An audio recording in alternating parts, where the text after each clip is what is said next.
So now let me show you this example to clarify how Quicksort works. So remember that our goal is to choose a pivot element. In this case, just use the last element, the 44 as a pivot element. And now in the first iteration, we want to have 44 in the right place of this array, and all elements that are less than 44 should be stored left of this 44, and all the other elements that are greater than 44 should be stored right of the 44. Quicksort uses two indexes, I and j, that iterate through this array, and now I goes from left to right in the array, and j goes from right to left in the array, and I looks for an element that is bigger than the pivot element, and j looks for an element that is less than the pivot element. Let's start with I. I looks for an element that is bigger than 44. So 22 is not bigger than 44. 11 is not bigger than 44. But 88 is bigger than 44. So now it's j's turn to look for an element that is less than 44. J in this case just does nothing, because 33 is already less than 44. And now we swap the element at index I with this element at index j. And now this procedure starts again. I looks for an element that's bigger than 44. So I looks at the 66 at next and sees that it's bigger than 44 and stops here. So j sees that 88 is bigger than 44, so it moves left. 77 is bigger than 44, it moves left. 55 is bigger than 44, it moves left. At the 66, it moves left. And now it has found the 33. Now we have the case that j is left of I. And when j is left of I, we're basically done with the sorting for the first step of Quicksort. And now we just have to swap element at index I with the element at index p. So we swap those two numbers, and what you can see is the 44 is in the right place, and every element left of 44 is less than 44, and every element right of 44 is greater than 44. And now we can just recursively call Quicksort on both of these subarrays. So let's start with the left subarray. When we call Quicksort on this, we again choose our pivot element as the 33, so the rightmost element of the subarray. At index I starts again at the leftmost element, and index j starts at the position left of index p. What we now do is the same procedure. With I, we look for an element that is bigger than the pivot element. So 22 is not bigger than 33. 11 is not bigger than 33. And when I reaches the right side of the subarray, it just stops there, and it's j's turn. J looks for an element that is less than 33, so it can just stop at the 11, and we're done with this step of Quicksort.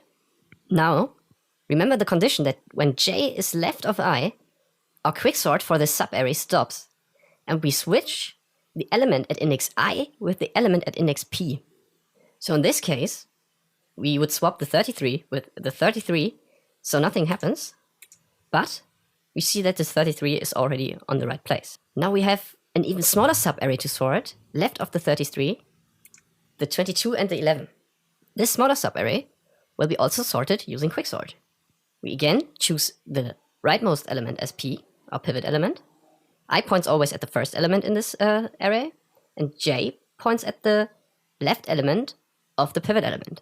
Our condition when we stop our Quicksort step is actually when j is less or equal to I. So in this case, we don't do anything, we don't move our indexes. We just swap the element at index I with the element at index p. So we swap those two, and see that 11, our pivot element, is in its right place.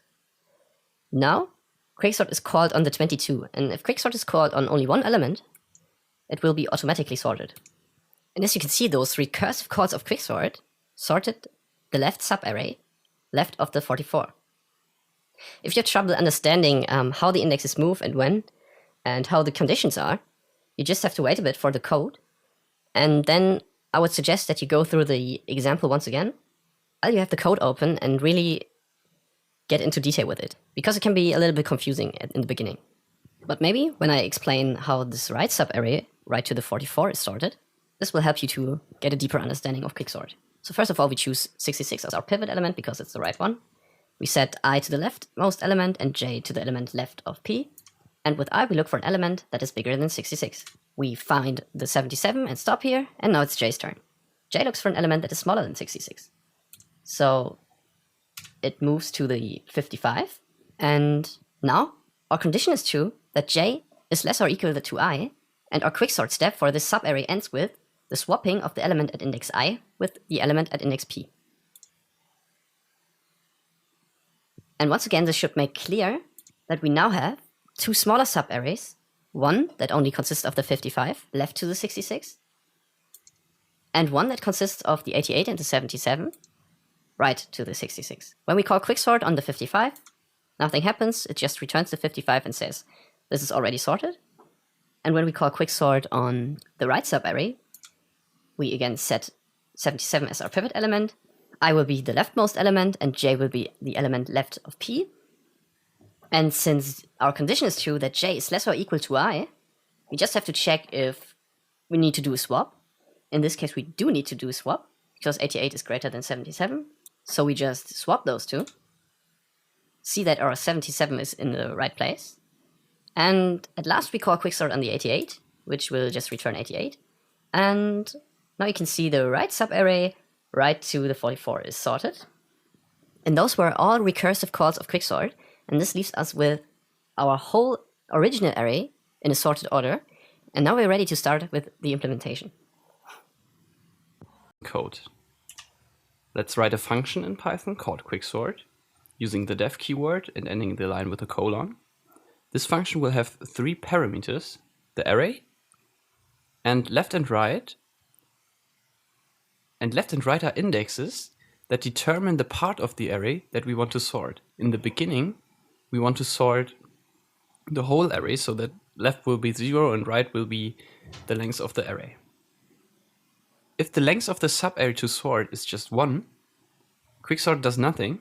So let's insert this if statement that just checks if left is less than right, which means that the subarray contains at least 2 elements.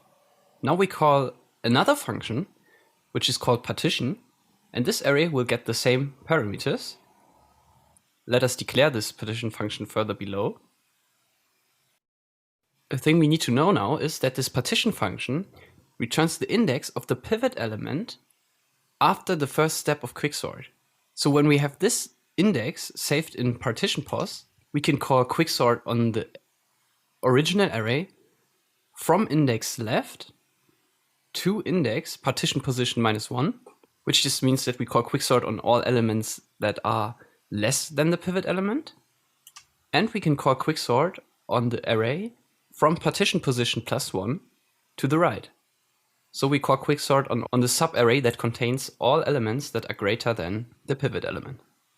Now let's continue by defining our partition function. Inside this function, we have our known indexes from the example: the I that defines the left point of the array to sort, the j that defines the point right of the pivot, and the pivot element itself that is just the array at index right. So you probably remember from the example that I moves to the right and j moves to the left until I and j cross. And this condition that I and j cross will be checked in this while loop by checking if I is less than j. And inside this while loop, we move I to the right and j to the left. So let's start by moving I to the right.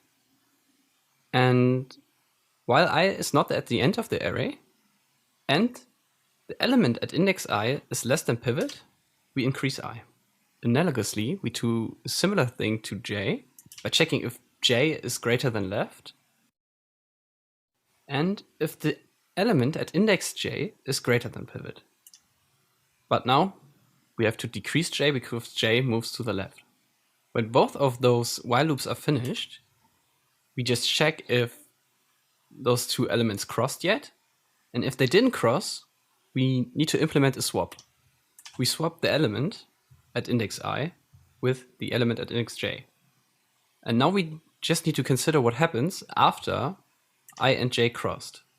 After I and j crossed, we have this case that the array index I is greater than pivot. And in this case, we need to do another swap and swap those two elements. So remember that right is the index that points to the pivot element. So we just swap array at index I with the array at index right. And at last, we must not forget to return I, because the quicksort function we defined earlier needs this I to determine where to split the array to call quicksort recursively. Now let's test our implementation by defining an example array and calling Quicksort on this array. Remember that we have to give our Quicksort function the parameters left and right. Left, as I mentioned earlier, is 0 at the beginning, and right is the length of array -1. Then, when we print our sorted array, the result will be this sorted list. So, if you still have difficulty understanding this code or the example, I would really recommend to test another example and go step by step through this algorithm and keep track of all the indexes, and then you will probably get a pretty good understanding of how Quicksort works. But if you have further questions, feel free to ask them in the comments, and I hope this helped you, and I hope I see you in the next video.